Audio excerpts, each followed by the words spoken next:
I'm putting about a half-month worth of action on the CN Freeport sub into a 15-minute video.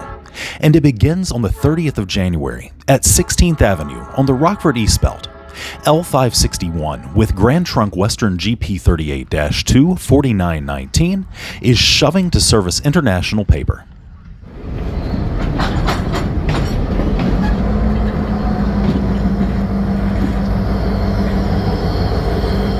The warehouses at Leading Edge Hydraulics make for quite the scene, as L561 shoves between them as they go down the East Belt.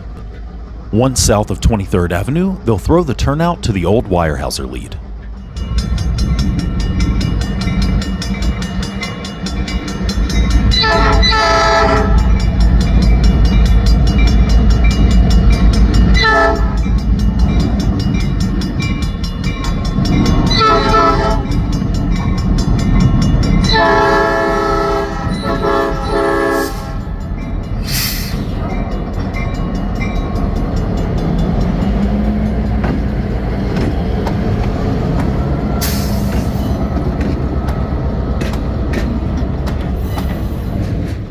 Later that afternoon, I caught an earlier than usual M338 as it ducked under the Seminary Street Bridge, with SD70I 5605 leading it through Control Point Rockford East.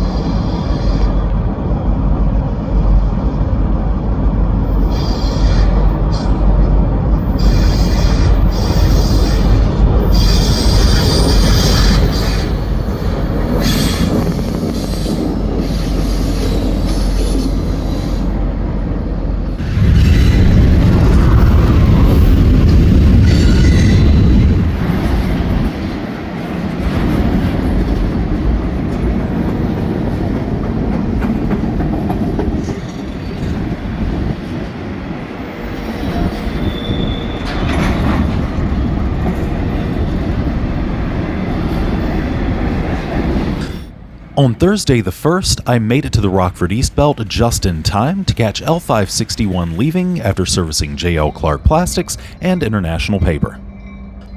As they serve these industries near midday, it can be difficult to find a spot that isn't backlit when the sun's out, especially if they're leaving the belt. So I took up a spot north of Broadway as they returned to the main.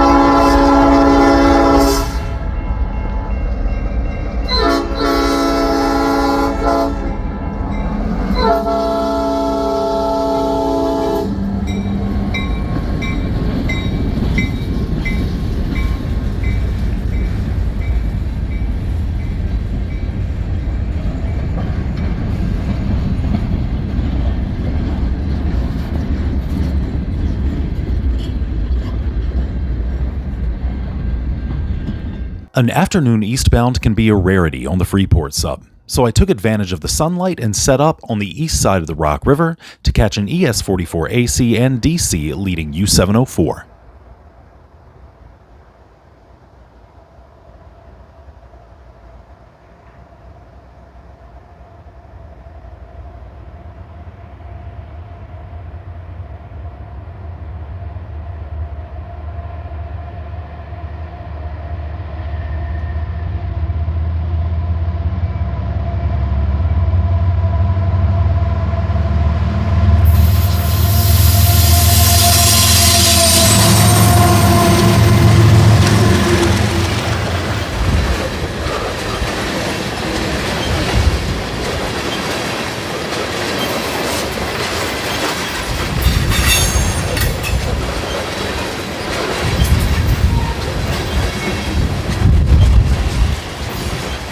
On the 8th, I only caught a glimpse of L561 with GTW 4919 arriving at the Rockford East Belt to work.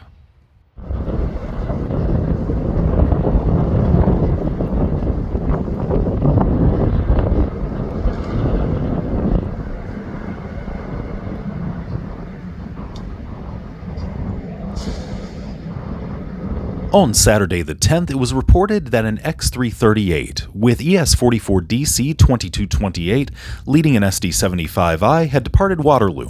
I caught up with them on the main at Seward.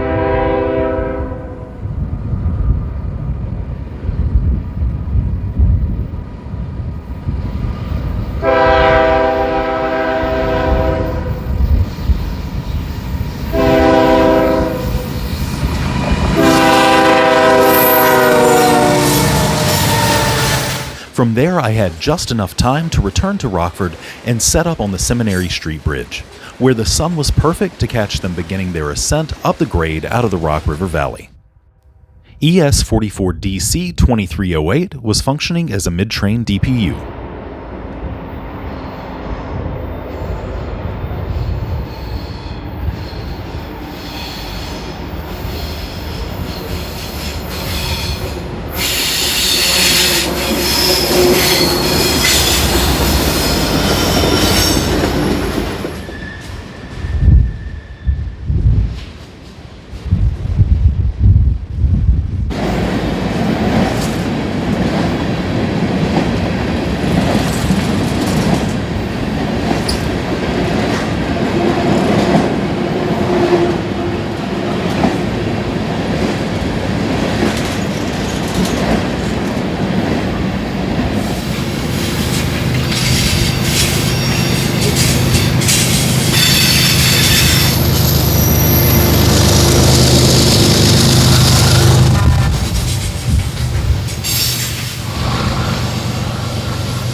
On Thursday the 14th, I again went to the Rockford East Belt to catch up with L561. On this day, they would be working both International Paper and Aetna Building Solutions. With cars for both industries, this meant that 4919 would be sandwiched between the cars for IP and Aetna. In order to stage this move, the car for Aetna was left at the west end beyond the turnout to the Butby siding. The cars for IP were then brought farther east beyond the turnout, so that 4919 could run through the former Butby siding, couple to the car for Aetna, then to the cars for IP, and take the Rockford East Belt to service both. Dropping or retrieving for Aetna requires crossing 11th Street.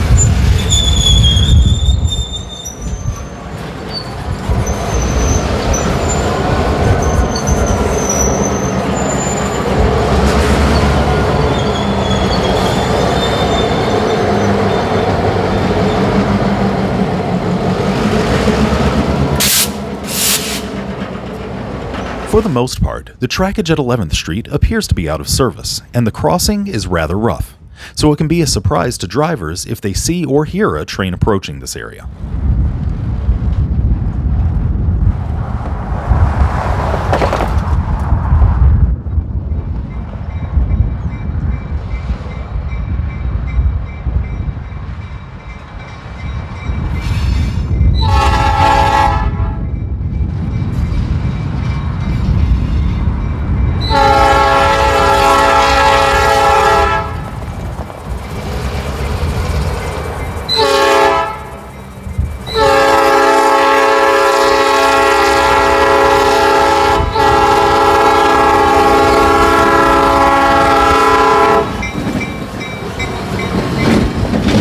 On the 16th, I heard M337 was coming west with an SD75I leader.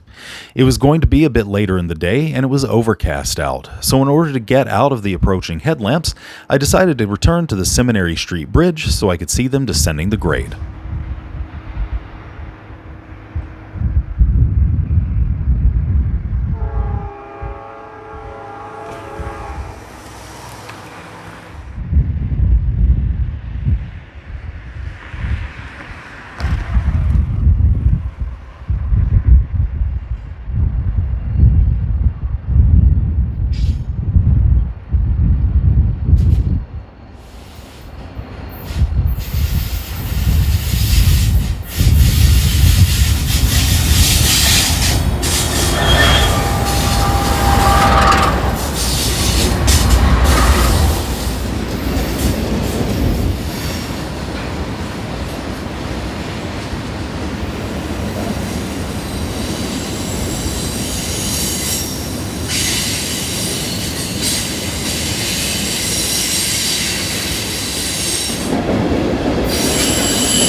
On the 17th, I went to Kishwaukee Street to grab a morning westbound. SD70M-2 8900 was leading blended fuel empties U713 on the Freeport sub. The sun was still fairly low in the east sky, so the curve between 6th and Kishwaukee was the best bet for catching partial nose illumination.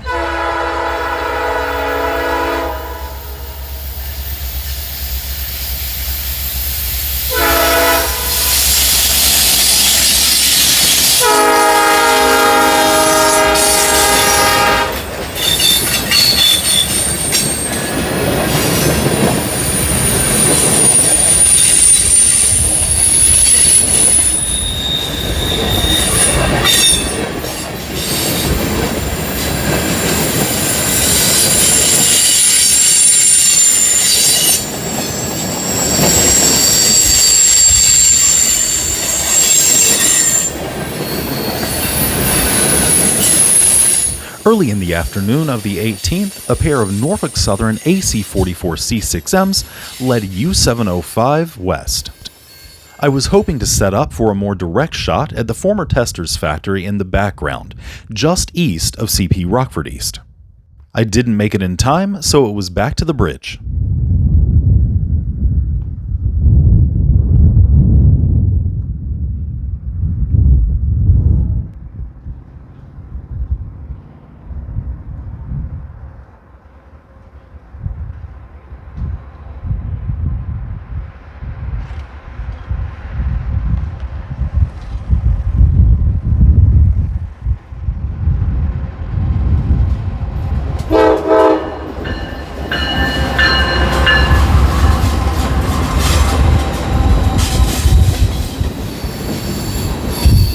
With the lead motors out of the way, the sun was excellent for a setup shot at Allworth as they crest the grade away from the Rock River Valley.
That day, Manifest M337 was being led by Illinois Central C44-9W 2724. In order to catch it with sunlight, I went farther east to Colvin Park, where it still snuck up on me.